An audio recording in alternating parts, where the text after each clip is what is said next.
Assalamualaikum warahmatullahi wabarakatuh.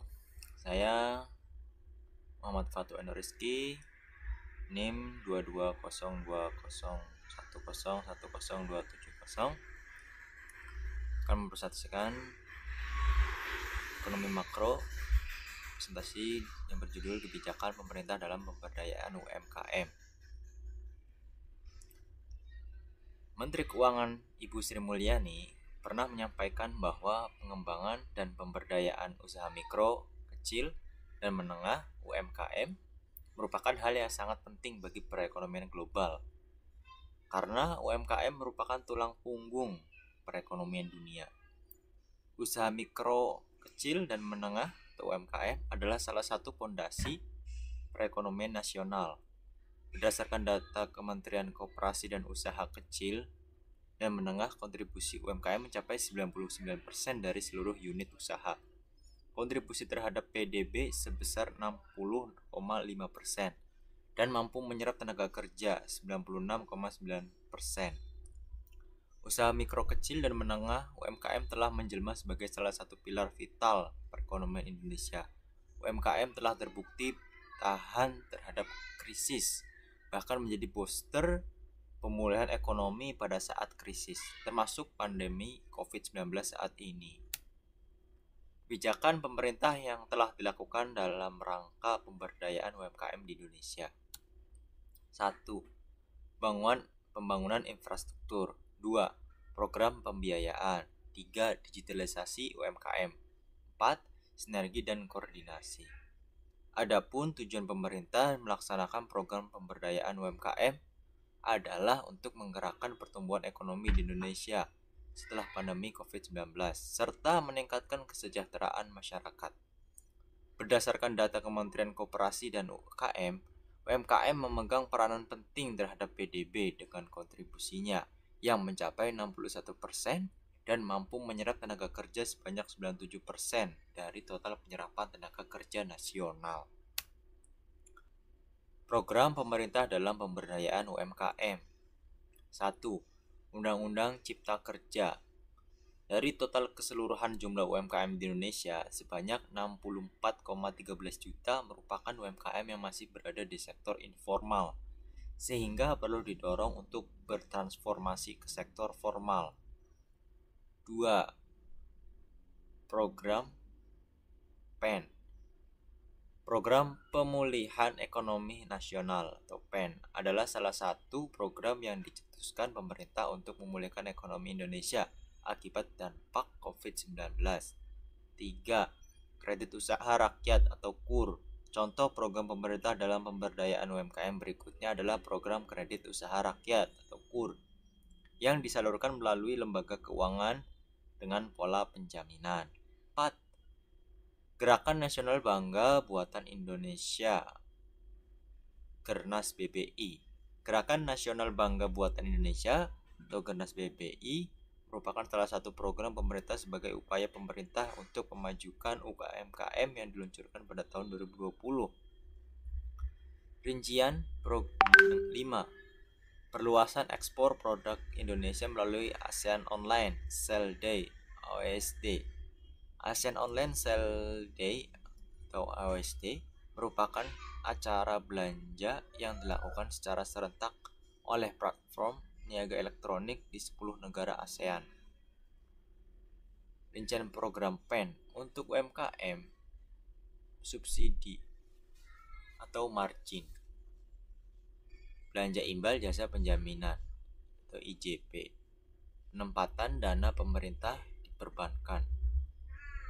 Keempat, penjaminan loss limit kredit UMKM.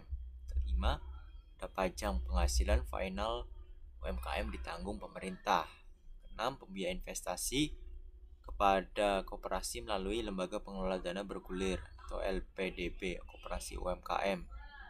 7. Program bantuan Presiden Banpres Produktif Usaha Mikro. Cara efektif mengembangkan usaha UMKM. Yang pertama, meningkatkan kualitas pelayanan pelanggan atau customer service.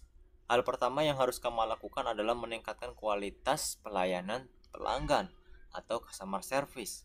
Perlu diingat bahwa sebagus apapun produk atau jasa yang kamu tawarkan, tidak akan ada artinya apabila mutu pelayanan yang kamu terapkan buruk. Kedua, lakukan survei tempat strategis. Apabila kamu mengembangkan usaha UMKM, cara efektif yang bisa kamu terapkan adalah membuka cabang baru di lokasi yang strategis.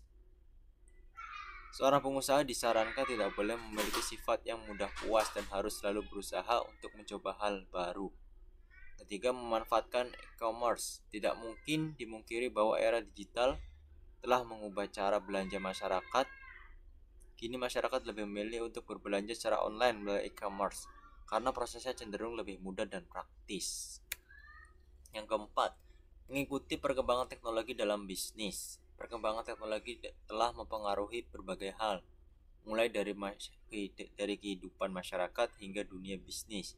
Dengan mengikuti perkembangan teknologi, kamu bisa mengembangkan usaha UMKM, baik dalam segi administrasi, transaksi, komunikasi, maupun penjualan. Maka dari itu, biasakan membaca artikel tentang teknologi yang berkaitan dengan bisnis. Kelima, menerapkan sistem keuangan digital. Terakhir, cara efektif yang bisa kamu lakukan adalah menerapkan sistem keuangan digital. Kehadiran teknologi yang canggih bisa dijadikan sebagai peluang kamu untuk meningkatkan performa pembayaran usaha UMKM. Penggunaan sistem keuangan digital dalam suatu bisnis tentu akan memudahkan cara pelanggan saat melakukan pembayaran. Mengenal bantuan UMKM atau BLT UMKM. Bantuan ini diberikan kepada pelaku UMKM yang telah terdaftar di Dinas Koperasi sesuai domisilinya. Setiap penerima bantuan UMKM akan mendapatkan dana BLT sebesar 2,4 juta. Bantuan ini telah dimulai sejak Agustus 2020 dan direncanakan akan berakhir pada 31 Desember 2020. Namun hingga kini pemerintah memperpanjang hingga 2021. Bantuan ini menargetkan 12 juta pelaku usaha mikro dengan total anggaran yang dikeluarkan sebesar 22 triliun. BLT KPM PKH. Seperti yang sudah dikatakan sebelumnya, bantuan ini disalurkan melalui Kementerian Sosial dan besaran dana yang diberikan adalah 3,5 juta, yang mana setidaknya akan diberikan kepada 10.000 keluarga penerima manfaat atau KPM graduasi. Orang-orang yang akan mendapatkan dana tersebut apabila Anda masuk ke dalam daftar data terpadu kesejahteraan sosial atau DTKS Kemensos tanpa perlu mendaftar. Syarat agar mendapat bantuan UMKM. BLT UMKM WNI atau warga Indonesia memiliki nomor induk kependudukan atau NIK, memiliki usaha mikro yang dibuktikan dengan surat usulan calon penerima bantuan produktif usaha mikro atau BPUM dari pengusul PUM beserta pelampirannya yang merupakan satu kesatuan. Tidak termasuk pegawai BUMN atau BUMD, ASN dan TNI Polri. Tidak sedang menerima kredit pembiayaan dari perbankan dan KUR. Untuk pelaku usaha mikro yang memiliki KTP dan domisili usaha yang berbeda, bisa melampirkan surat keterangan usaha SKU. BLT KPM PKH. Warga miskin rentang miskin. Anggota KPM PKH yang digraduasi memiliki usaha. Bantuan ini dapat diterima tanpa melalui pendaftaran khusus asalkan calon penerima BLT KPM PKH sudah terdaftar dalam DTKS. Thanks. Do you have any question? Terima kasih. Presentasi dari saya. Assalamualaikum warahmatullahi wabarakatuh.